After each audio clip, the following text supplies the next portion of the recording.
Olá, tudo bem com vocês? Hoje nós estamos aqui começando o culto de uma forma diferente, num local diferente, porque eu quero pensar com você em como são maravilhosas as obras do nosso Deus. Nós vamos hoje começar louvando a Deus por essas obras maravilhosas. Por isso que eu vim aqui para a natureza, para que você curta um pouquinho comigo disso e pense em como é bom, como é maravilhoso aproveitar tudo isso que Deus deu de presente para nós. Hoje é quarta-feira, dia 2 de junho de 2025 e estamos começando mais um dos nossos cultos semanais, Primeira Igreja Batista em Cascadura, no Rio de Janeiro.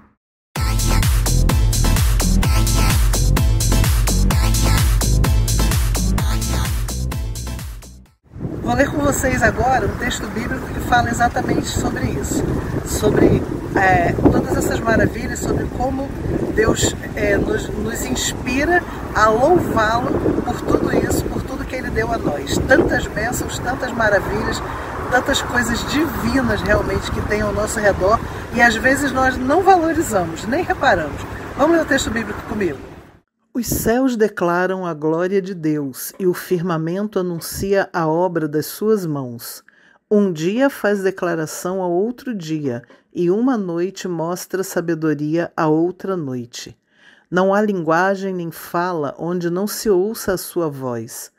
Só tu és Senhor, tu fizeste o céu, os céus dos céus e todo o seu exército, a terra e tudo quanto nela há, os mares e tudo quanto neles há, e tu os guardas com vida a todos, e o exército dos céus te adora. Tem um hino no nosso HCC que fala: toda a natureza nos fala do meu Deus. E é exatamente isso, todas as árvores, frutos, animais, até esse vento maravilhoso aqui, tudo isso fala do poder do nosso Deus, porque só Ele poderia criar essas maravilhas todas, podemos aproveitar, estão tanto ao nosso alcance. Tanto meu alcance aqui em Cabo Frio, quanto ao seu alcance aí no Rio ou em qualquer lugar que você estiver, essa natureza está ao seu alcance. Procure e aproveite. Aproveite para louvar ao nosso Deus pela natureza. Vamos cantar.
Mas teu amor me transformou, tornou-me um novo ser.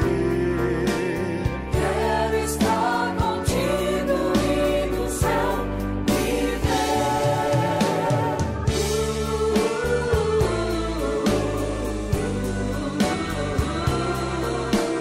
Quero estar contigo e no céu viver.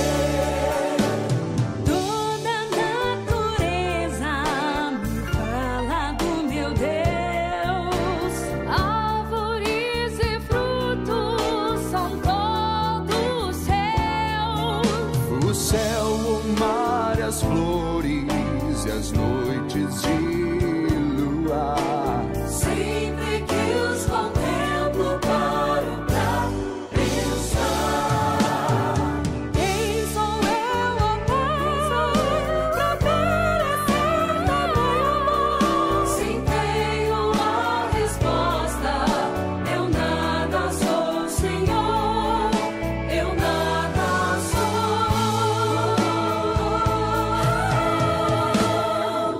Mas teu amor me transformou, tornou-me um novo ser. Quero estar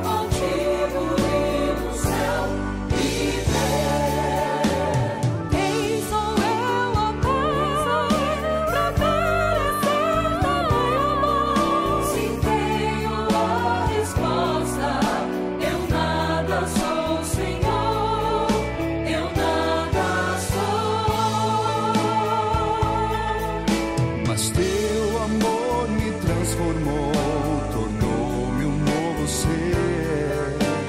Quero estar contigo e no céu viver. Quero estar contigo e no céu viver. Quero estar contigo e no céu viver.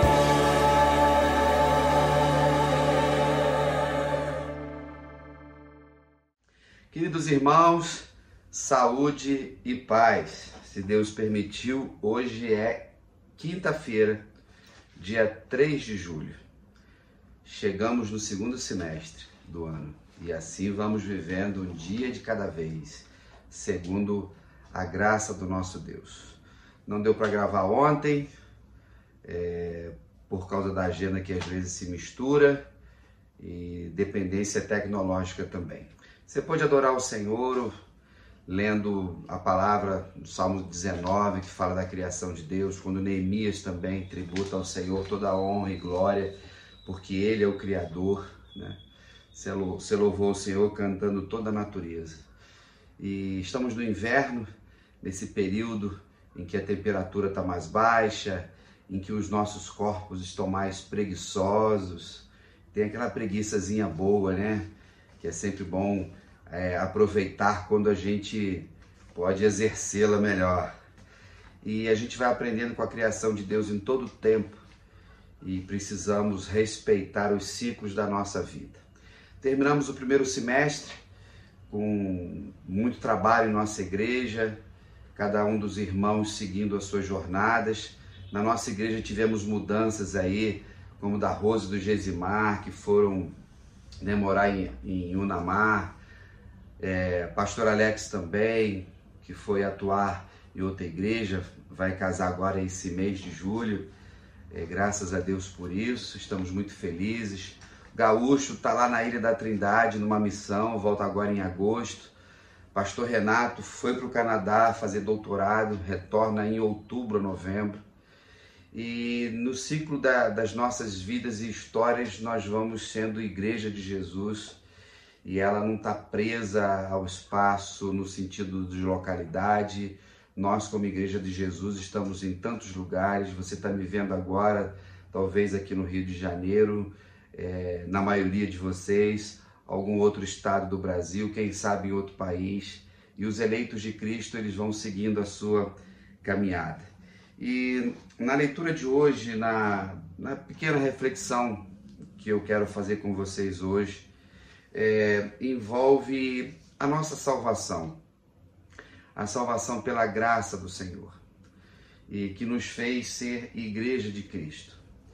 Então, espero que nesse tempo que estamos juntos, o Senhor possa alinhar algumas coisas no seu coração e saber da missão que você tem. Saber que nós, como igreja, somos o corpo de Cristo. Somos muitos membros num corpo. Cada um de nós tem uma função, cada um de nós tem um dom espiritual, cada um de nós recebeu uma capacitação, um carisma, para que em todo tempo a igreja do Senhor seja edificada. E há 2000 anos isso tem acontecido de forma milagrosa.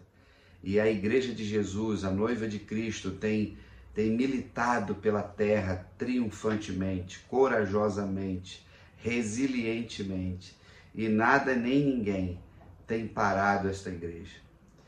Mas tudo isso é fruto da ação de Jesus na nossa vida, quando ele se encarnou, inaugurou o reino, e nós proclamamos esse reino. A igreja, irmãos, ela é temporal. O reino, ele é atemporal. O reino, ele está dentro da eternidade de Deus. E quando Jesus se encarnou, quando Deus se encarnou na pessoa do Filho, ele inaugurou esse reino para que todos nós possamos trilhar esse caminho da eternidade. Não importa o que eu e você vivamos na terra, venhamos a passar. O que importa é que diante do chamado de Jesus para nós, nós temos a certeza de que viveremos com ele na eternidade. Eu vou ler um texto agora que se encontra no livro de Efésios, que você pode ler na sua Bíblia também.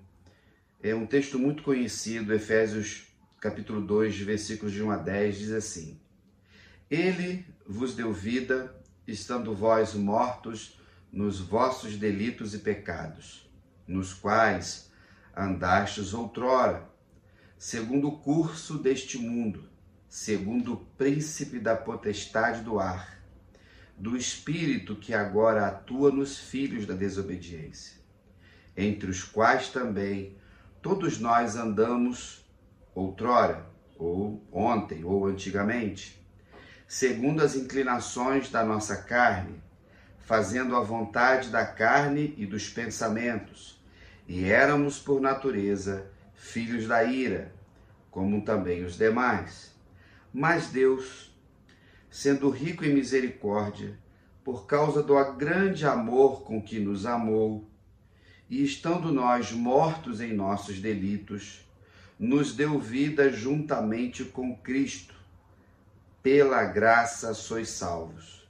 E juntamente com ele nos ressuscitou e nos fez assentar nos lugares celestiais em Cristo Jesus, para mostrar nos séculos vindouros a suprema riqueza da sua graça, em bondade para conosco em Cristo Jesus. Porque pela graça sois salvos, mediante a fé, e isto não vem de vós, é dom de Deus, não de obras, para que ninguém se glorie.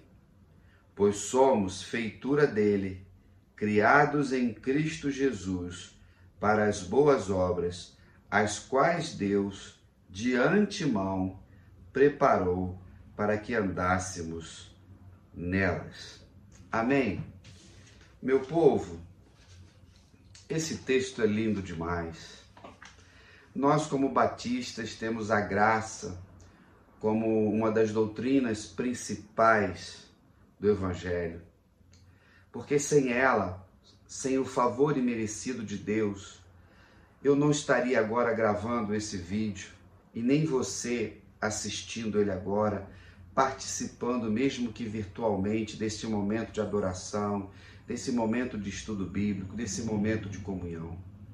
Se eu e você chegamos até esse momento, única e exclusivamente por causa do amor de Deus, celebre isso sempre, de um amor incomparável, de um amor extraordinário, exponencial.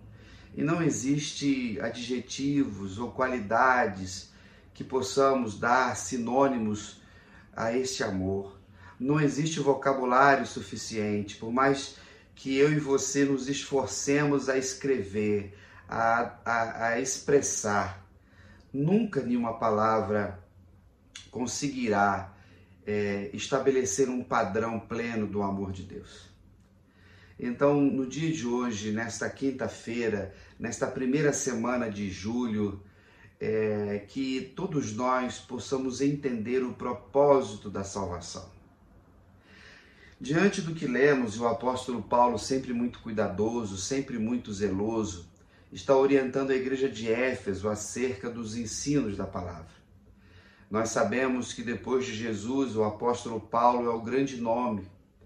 Ele vai vivenciar um protagonismo maravilhoso de um homem pecador como eu e você somos, mas que foi chamado pelo Senhor, recebeu dons espirituais e como pastor, como pregador, como mestre, como missionário, ele não mediu esforços para que a igreja de Jesus fosse plantada em várias cidades, uma delas em Éfeso, uma grande cidade daquele período, uma grande província, uma cidade marítima, uma cidade importante, uma cidade idólatra, uma cidade que tinha um ambiente desfavorável para pregar o evangelho, mas ele nunca viu isso simplesmente como uma barreira, uma parede que não pudesse ser transposta. 2000 anos depois, nós temos esses escritos com testemunho vivo da vida dele, com a ação do Espírito Santo, para que nós hoje, na igreja do século 21, na igreja do terceiro milênio, possamos continuar corajosamente pregando esta graça, vivendo esta graça. mas entendendo em todo o tempo que não existe mérito nenhum nosso. E é uma das coisas pelas quais eu luto tanto como cristão, eu luto tanto como pastor, nas minhas pregações, na minha vida, no meu exemplo, no cuidado de vocês, que são minhas ovelhas da PIB de Cascadura, assim como de outros irmãos e amigos que nos acompanham também. E quando nós pegamos esse texto, ele daria uma série de mensagens, mas a proposta sempre dos encontros semanais é trazer uma palavra singela, simples, bíblica, espiritual, para fortalecer o seu coração. Nós precisamos a cada dia melhorar o nosso vocabulário bíblico, teológico, diante de um mundo tão relativista à nossa volta, diante da perda dos absolutos. E temos visto tantas coisas estranhas em nossas comunidades de fé. Tenho procurado acompanhar nossas igrejas da convenção, ouvir pastores, outras igrejas de outro credo, mas preocupado com tanta coisa que tem se pregado, de uma igreja vaidosa, de uma igreja narcisista, de uma igreja preocupada muito com bênçãos, de uma igreja que fala muito de propósito, de processo, mas esquece do sacrifício, esquece da renúncia, esquece da perseguição, esquece do desafio que a gente tem para viver o Evangelho. Chegarmos ao dia de hoje e o Evangelho chegar nas nações tem sido um custo muito alto. 360 milhões de pessoas são perseguidas no mundo por causa de Jesus. E nós precisamos entender que como Igreja do Senhor temos uma missão muito grande, mas cada um sabendo do que é no corpo. Me permita usar como metáfora o futebol que estamos acompanhando aí, que é a Copa do Mundo dos Clubes. Pela primeira vez acontece, 32 clubes de todos os continentes. E lógico, estou aqui com o meu Fluminense, tricolor de coração, representando o Brasil, representando o Rio de Janeiro. E estamos seguindo para as quartas de final. Que coisa boa, né? Alguns colegas aí estão tristes, né? Não podem conspirar contra o Fluminense, por favor. Né? Vamos torcer por ele, para que ele possa ganhar do Al Hilal, que já é uma zebra aí, né? Um time aí asiático.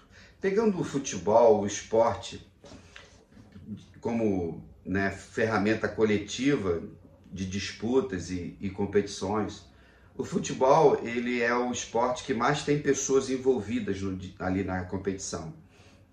São 22 jogadores. O esporte, o futebol americano que fala também tem 10 ou 11 de cada lado, acho que é a mesma coisa. Mas o futebol que nós gostamos tanto, que o mundo todo gosta, ele nos ensina muita coisa sobre ser corpo de Cristo. Então, quando cada jogador ele funciona, ele atua na sua posição, o time tem grandes chances de ganhar. Então, o que acontece? O goleiro, a zaga, os zagueiros, os laterais, o meio de campo e os atacantes. Quando um falha e gera um prejuízo de tomar um gol, todos falham, todos erram, todos perdem, todos ficam tristes. Quando o time consegue respeitar lá a tática, e aí existe o técnico, é ele que é a mente pensante, é ele que distribui os jogadores no lugar certo, é ele que faz as substituições no lugar certo, é ele que quando o time ganha recebe os louros e quando o time perde ele também recebe as críticas. Em todo tempo vai ter um líder, em todo tempo vai ter alguém que vai pensar. E cada jogador na sua função, se dedicando adequadamente, existem resultados positivos. Lógico, existe o adversário. E esse adversário vai tentar trabalhar nas falhas, nos erros do nosso time. E assim a gente conhece futebol. Quando alguém dá um vacilo, o inimigo, o adversário, se aproveita e leva vantagem numa jogada. E nessa competição simples, aguerrida, com muita testosterona dos homens, com muita adrenalina, com muito suor, com muita força, com muitos músculos ali, o que importa é a vitória. E todos jogam pela vitória. Todos querem a coroa, todos querem o título, todos querem subir no lugar mais alto. E assim a gente aprende que ninguém joga sozinho. Aí às vezes tem aquele jogador que ele é mais vaidoso, ele é mais habilidoso, ele quer aparecer mais, ele quer fazer o gol, ele não toca a bola, às vezes perde a bola no lugar errado, na hora errada, e o Flamengo sofreu um pouco com isso, né? O Botafogo, que foi criticado porque não estava atacando, estava recuando demais, e o seu adversário, o Palmeiras, acabou ganhando o jogo. Nesse movimento, trazendo para o mundo espiritual, a igreja é um time. A igreja tem dons espirituais que são dados pelo técnico. E nesse caso, o técnico é o Espírito Santo. Porque a igreja só existe porque o Espírito Santo, a terceira pessoa da Trindade, que nos convence do pecado, da justiça e do juízo. Então, uma vez que, a exemplo do texto, nós vivíamos mortos e fomos vivificados em Cristo, a gente entra nesse time. E a gente vai jogar contra um adversário. E a igreja só tem um adversário, que é o Satanás, que é o diabo, o príncipe dos ares. Dentro desse jogo, nós precisamos nos dedicar. Mas muitas vezes, como igreja, nós cometemos alguns equívocos. Não estamos bem preparados fisicamente, não tocamos a bola, não aproveitamos a posição mais estratégica de um colega, de um irmão em Cristo. A Bíblia fala de vários dons que variam entre 20 e 25 dons, existem algumas discordâncias. Tem os dons de liderança em Efésios 4, tem dons em Romanos 12, tem em 1 Coríntios 12, também 14. E ali o apóstolo Paulo vai orientando a igreja para que cada um nesse corpo possa ser um atleta que use bem as suas habilidades. Mas muitas vezes nós temos dificuldade em nossas igrejas porque as pessoas confundem os papéis. Às vezes Deus coloca a pessoa numa posição, mas dá na ideia dela de querer outro lugar. Então vou dar um exemplo para você. Tem lá o zagueiro. O zagueiro é aquele jogador que ele defende. A função dele é defender, é suportar o adversário que vem. E ele então faz isso, às vezes participa de algumas outras jogadas, mas a função dele não é ser atacante, não é lá fazer gol. Tanto é que você vê que poucos zagueiros fazem gol. Mas às vezes alguns zagueiros, às vezes no afã, no ânimo, ele quer lá ir fazer um gol, ele faz uma jogada, aí ele sai da sua posição, vai muito lá para frente, só que ele não consegue fazer o gol. Ele perde a bola no meio do caminho e ele deixa lá a sua posição desguarnecida. O adversário, então, se aproveita disso e muitas vezes faz o gol. E assim outros também. Diante da nossa missão como igreja, mais do que qualquer coisa, nós não podemos esquecer de que, como lemos no texto aqui, tudo vem de Cristo. Tudo vem do Senhor. Então nós, quando falamos sobre isso, como pregamos, não podemos esquecer que se hoje nós estamos andando na luz com Jesus, o texto diz, e o apóstolo Paulo vai dizer para a igreja de Éfeso, que outrora, que antigamente, que ontem, andávamos em trevas, andávamos nos nossos próprios delitos, ofensas e pecados. Então, mesmo pessoas, como no meu caso, e talvez seja o seu também, que a gente nasce na igreja, que desde pequeno a gente anda no caminho do Senhor, o Senhor nos chama cedo, a gente se batiza, fica a vida toda. E no meu caso, eu recebi uma vocação que eu nunca pedi. Deus me chamou para ser pastor, para ser profeta, para ser mestre. E são quase 30 anos. Isso não significa que eu não vivia no pecado. Significa que Deus me salvou mais cedo que talvez você, que já foi salvo na vida adulta.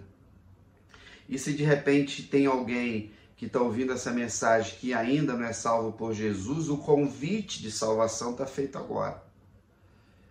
E aí você, se tem sentido-se de Deus, para o vídeo, se ajoelha, entrega a sua vida a Jesus. Eu não tenho o hábito de fazer apelos na igreja, não concordo com essa visão, porque ela não é bíblica. O Evangelho, o Espírito Santo vem na pessoa, e tem muita gente que barateia o Evangelho, a graça, achando que levantar a mão num culto da manhã ou da noite significa ser salvo por Jesus ou ter a sua vida transformada. Mas ele diz que a gente vivia no curso do mundo, segundo o príncipe da potestade do ar, o espírito que agora atua nos filhos da desobediência. Então a gente não pode esquecer que o nosso adversário ele existe. Mas temos vivido num tempo em que parece que Satanás não é mais tão Satanás assim, que as batalhas espirituais cada vez mais estão diminuindo, inclusive no meio pentecostal as pessoas estão muito mais cultas, muito mais capazes, muito mais cheias de recurso e estão sendo negligentes. A gente percebe uma vaidade em muitas igrejas. Eu acompanho muito algumas igrejas, pregadores nas redes sociais, porque é a minha ferramenta de trabalho, e percebo que parece que até que muitos púlpitos deixaram de pregar contra o inferno, muitos púlpitos estão deixando de pregar contra Satanás, e a Bíblia diz que a gente tem que pregar contra. A gente tem que pregar o céu, a gente tem que pregar o inferno, porque só existe o céu, porque existe o inferno. E a pessoa do adversário, Satanás, diabo ou qualquer outro nome, ele é um adversário bom, por mais que ele seja mau. E como diz o apóstolo Pedro, que ele está como leão ao nosso derredor, buscando a quem possa tragar. Algum jogador que não está com preparo físico, algum jogador, algum atleta que não está na sua posição. Então ele diz que esse príncipe, olha, quando ele usa essa expressão, significa que dentro do ambiente espiritual ele tem uma posição de liderança. Só que é o príncipe das trevas, a potestade. A nossa luta não é contra a carne nem contra o sangue, mas contra o principado, as potestades. Aqui em Efésios, lá no capítulo 6, o apóstolo Paulo vai falar sobre isso, sobre a nossa armadura. Mas eu quero dar ênfase no dia de hoje a importância de sermos corpo, de sermos um grande time. E lembrando que nós temos que seguir as orientações do técnico. Já viu o técnico quando fica lá no campo reclamando e às vezes xinga os jogadores? Porque eu falei para você fazer isso, você não fez. Não sobe, não desce, toca a bola. Já viu tudo isso? Todos os técnicos, eu não sei como é que não infarta esses caras. E a gente torcendo, toca a bola, só que ninguém ouve, né? Faz o lançamento, vai de cabeça, entra de carrinho. Mas nós estamos atuando. Assim como o nosso time está lá em campo e a gente não pode fazer nada, nós estamos atuando como igreja. E eu não posso fazer o seu trabalho. Eu não posso jogar como você, para você. E nem você pode jogar no meu lugar. É esse entendimento que muitas vezes desequilibra a igreja como corpo. E às vezes nós perdemos tempo com tantas celeumas dentro de nossas igrejas, tantas picuinhas, tantas coisas, que às vezes o nosso adversário não precisa fazer nada, a gente entrega a bola. Hein? Quantas vezes? Num vacilo lá, tem muito crente entregando a bola. E Satanás só está matando no peito, e fazendo os gols que não era para ele fazer. E às vezes você, dentro da sua casa, com a sua família, no seu casamento, nos seus negócios, você está dando brecha para o inimigo e ele está tomando vantagem, está fazendo uns golzinhos aí. Então, quando nós lemos esse texto, o apóstolo Paulo está falando o seguinte, o curso do mundo tem alguém que controla. E ele atua, ele tem autoridade sobre os filhos da desobediência. Quem são eles? Aqueles que não servem a Jesus, que não estão na obediência da palavra do Senhor, que não estão em santidade, que não estão em retidão. No dia de hoje, o Senhor nos chama a refletir sobre ser igreja, entendendo tudo isso. Aí ele fala das inclinações da carne. O que é carne? É o nosso ego, irmãos, nossas vontades, nossos pensamentos. E ele fala de sermos filhos da ira. Nós estávamos debaixo da ira do Senhor quando não conhecíamos Jesus. Louvado seja o nome do Senhor, irmãos. Eu e vocês já ficamos irados em algum momento. Fala aí. E quando vem aquela ira, que acontece alguma coisa e que o nosso temperamento, a gente precisa lutar, o adversário vem mais fortemente, você tem que crescer para o adversário. Se humanamente falando é difícil estar debaixo da ira de alguém, lembra aí quando a gente era criança, quando a gente fazia alguma besteira e vinha a nossa mãe ou nosso pai irado para nos pegar. Imagina o que deve ser ficar debaixo da ira de Deus, que é o Deus Todo-Poderoso. Nós, em Cristo Jesus, não somos mais filhos da ira. Guarde isso no seu coração. Isso é evangelho. Nós não estamos na igreja, ou nós não somos igreja para buscar bênçãos, irmãos. Deus nos abençoa todos os dias, como te abençoou hoje, se você está me vendo. Deus paga nossas contas, Deus bota o pão em nossa mesa, e as habilidades que a gente tem para o trabalho são coisas maravilhosas. Trabalhar é servir ao próximo. Sabemos que ficamos cansados, fadigados ou fatigados, sabemos que tem hora que passamos algumas dificuldades, mas o Senhor está sempre dando o sinal do seu amor por nós. Então nós não estamos mais debaixo da ira. Aí ele diz assim, mas Deus, sendo rico em misericórdia, por causa do seu grande amor com que nos amou. A misericórdia do Senhor, e o profeta Jeremias diz o quê? É por causa delas que nós não somos consumidos e elas se renovam a toda manhã. Você está vendo, participando desse momento, à noite, eu estou gravando agora, terça-feira à noite, eu já vivi meu dia de hoje, cuidando das coisas da igreja, cuidando da minha família, cuidando dos nossos negócios também, pela graça do Senhor.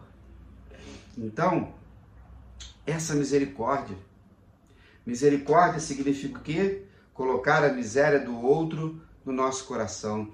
Jesus fez isso por nós. Esse grande amor de Deus por nós. Esse imensurável amor de Deus, essa maravilhosa graça de Deus. E ele diz, estando nós ainda mortos em nossos delitos. Então, nós precisamos entender que nós estávamos mortos espiritualmente. Nós nascemos mortos espiritualmente.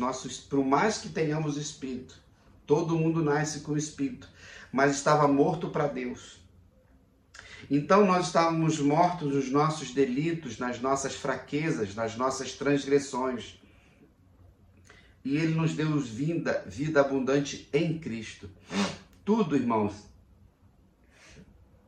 Desculpa, mas estou um pouquinho resfriado, ou estou pegando um resfriado. Tudo em Cristo, nada foge de Cristo, tudo converge para Jesus.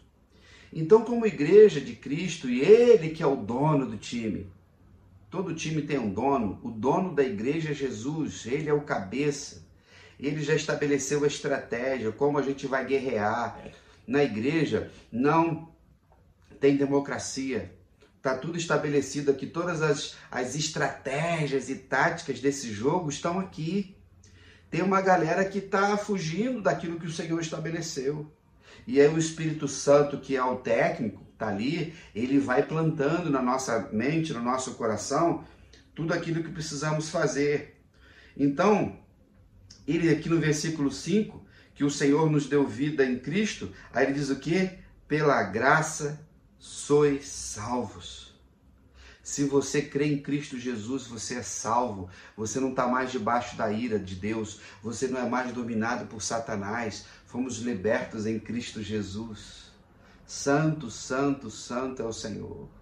Louvado seja o nome do nosso Deus, queridos. E juntamente com ele nos ressuscitou e nos fez assentar nos lugares celestiais em Cristo Jesus. A ressurreição de Jesus foi a nossa ressurreição antes mesmo da gente nascer. E no mundo espiritual estamos assentados com Cristo Jesus. Nada pode nos tirar do amor de Cristo, nada pode nos mover, nada pode nos prejudicar, por mais que as pessoas nos difamem, nos ataquem, por mais que as pessoas conspirem contra nós, nada nem ninguém pode nos tirar disso aqui. Como é bom sabermos, irmãos, que Ele nos ressuscitou e junto com eles nas regiões celestiais nós governamos. Aí ele vai dizer para a igreja de Éfeso, para mostrar nos séculos vindouros que somos nós aqui, né, a suprema riqueza da nossa graça, da graça do Senhor. Então o apóstolo Paulo escreve isso há 2000 anos para a sua igreja local, para a igreja que estava em Éfeso, mas já falava de nós. Essa graça nos alcançou nos séculos vindouros, 20 séculos passaram. E eu estou lendo a mesma palavra, você está ouvindo a mesma palavra que os nossos irmãos lá na igreja de Éfeso, na igreja primitiva, lá no ano 60 mais ou menos depois de Cristo. E aí, irmãos, juntos nessa riqueza da graça do Senhor, da bondade de Cristo Jesus. Aí mais uma vez ele repete, porque pela graça sois salvos. Aí vem um detalhe importante, mediante a fé. Todo ser humano nasce com fé, é inerente ao ser humano, todo mundo. Da fé simples do dia a dia, de crermos e confiarmos nas pessoas e acreditarmos nas coisas à nossa volta, até mesmo o transcendente. Todo ateu sabe que existe um Criador, por mais que ele não acredite.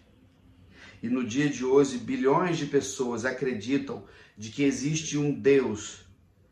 Muitos creem numa manifestação diferente daquilo que nós cremos na Bíblia. Mas a palavra de Deus diz que pela graça toda língua confessará que Jesus Cristo é o Senhor. Mas é mediante a fé, é esse dom que recebemos. Então nós expressamos a fé. Então no dia que fomos salvos, estavam presentes ali a soberania de Deus e a responsabilidade humana. Estava ali o momento em que o Senhor Jesus, através do seu Santo Espírito, sopra sobre nós, igual ele fala lá para Nicodemos, no capítulo 3 de João, que é necessário nascer de novo, e esse nascimento é pela graça. Mas ninguém nasce pela metade, irmãos, ninguém ressuscita pela metade. Então, uma pessoa quando nasce de novo, ela nasce em Cristo, e ela andará pela graça de Deus a vida inteira. Só que nós confundimos o ambiente religioso, membro de igreja, frequentar culto. Quem é de Jesus não importa o que aconteça. Não tem nenhuma sedução do mundo, porque nós não estamos mais debaixo da atuação do príncipe das trevas. Então essa galera que está por aí, chamada desviada, desengrejada, descongregada, esse povo nunca foi alcançado por essa graça. Por mais que tenha nascido na igreja, na minha família tem alguns, por mais que tenha se batizado, mas ele não foi regenerado. E aí é levado, né, por essas questões que envolvem a carne, as concupiscências, os desejos. Mas é mediante a fé, a pessoa tem que proclamar isso. Mas ele diz o seguinte, isto não vem de vós, é dom de Deus. Nem a fé vem de nós, irmãos, nem a salvação vem de nós. É dom do Senhor, a prerrogativa, o poder, a potência, tudo é do Senhor. E Ele, como Criador, revela isso a nós como criatura, não de obras, para que ninguém se glorie. Mesmo a gente lendo na Bíblia, mesmo a palavra de Deus falando que não existe mérito, como tem pessoas vaidosas dentro da igreja. Como tem gente por aí se gloriando, se vangloriando de bênçãos daqui, de bênçãos de lá. Não entendeu nada. Uma vaidade, uma arrogância, um triunfalismo, uma prepotência. Nós vivemos e nós somos salvos única e exclusivamente pela vontade do Senhor. Nós, batistas, irmãos, precisamos continuar consolidando a nossa fé bíblica e precisamos resgatar algumas coisas que têm sido perdidas. O liberalismo teológico, eu tenho falado tanto, a vaidade de tantas igrejas, mudanças doutrinárias, questões de liturgias, cultos antropológicos, antropocêntricos, tudo voltado para a bênção, para conquistas, para as promessas. Não existe nada maior do que a salvação. Não existe nada maior, irmãos, do que a certeza em Cristo de que viveremos a eternidade com o Senhor. E aí ele diz assim, é dom de Deus, não vem de obras, para que ninguém se glorie. Você está se gloriando de alguma coisa? Peça perdão agora, confesse diante do Senhor. E isso às vezes se reflete dentro de casa, maridos, esposas, pais, filhos. Às vezes, por causa da falta de humildade, casamentos estão acabando, irmãos. Famílias ditas cristãs estão sendo destruídas. E a gente tem visto isso acontecer. O Evangelho de Jesus não é mais novinho na pregação no Brasil. Então as pesquisas estão aí. Já são mais de 200 anos de pregação do Evangelho, 2 séculos. Só nós batistas são 153 anos. Então já estamos na 4ª onda de evangelização no Brasil. Não é aquela coisa de que o Evangelho está chegando, a gente está vendo muitas coisas. E quando a gente olha para a história, a gente vê o que aconteceu com o catolicismo em séculos, está acontecendo com a igreja evangélica em décadas. Heresias para um lado e para o outro.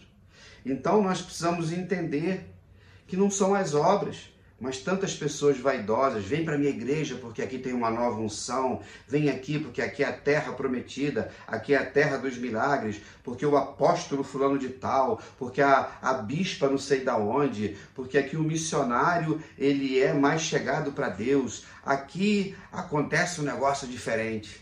Onde está isso na palavra do Senhor? Se a igreja é uma só, o time de Deus é uma só, a seleção é uma só. A gente sabe que existem algumas diferenças teológicas, alguns sotaques diferentes, alguns jeitos de jogar o jogo diferentes, mas cremos que está todo mundo lutando contra o mesmo adversário, que é Satanás. E aí, no versículo 10, para a gente terminar, ele diz assim, pois somos feitura dele, criados em Cristo Jesus para boas obras, as quais Deus de antemão preparou para que andássemos nela. Eu gosto mais desse versículo.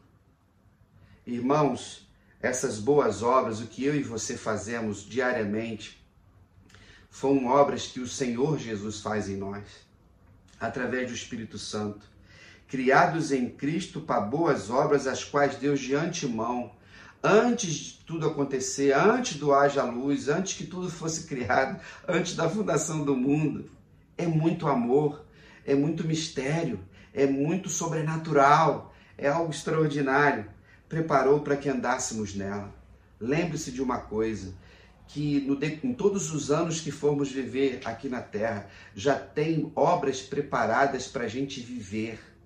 Se eu e você chegamos agora, tudo que a gente conseguiu realizar, o Senhor de antemão já tinha preparado para a gente. Então, está chorando por quê? Está ansioso por quê? Está triste por quê? Mesmo diante das tribulações, nós temos a garantia da presença do Senhor e muitas vezes a dificuldade, a luta que a gente vive é a boa obra que Deus está fazendo em nós. Aí vem a aprovação, vem o equilíbrio, vem a consagração, vem a consolidação, vem a obediência, vem o forjar do caráter em nós. Mas não esqueça, irmãos, que para andar nessas obras, nessas boas obras, você tem que viver em obediência à palavra do Senhor. Você tem que respeitar, queridos, aquilo que o Senhor estabeleceu nesse jogo. Então, dentro do ambiente daquela partida, o futebol, se o jogador colocar a mão na bola, é uma infração. Se fizer lá uma falta dentro da área, é pênalti. Se ele entrar de uma forma muito forte com um outro jogador, é falta. E aí vem as infrações. Então nós precisamos seguir os parâmetros estabelecidos pela palavra.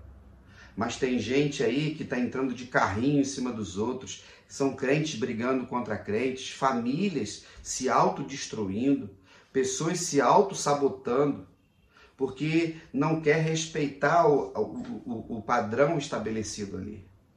Então, vamos usar os dons que o Senhor nos deu para fortalecer o nosso corpo, que é Cristo, né? A igreja, edificar, como diz a palavra, construir esse edifício, que é a igreja de Cristo.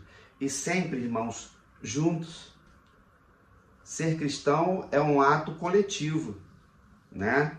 Eu já citei isso várias vezes para você. Paul Tournier, um escritor suíço, teólogo, ele vai dizer que só existem duas coisas que não dá para você fazer sozinho na vida. Primeiro é casar, você tem que casar com alguém.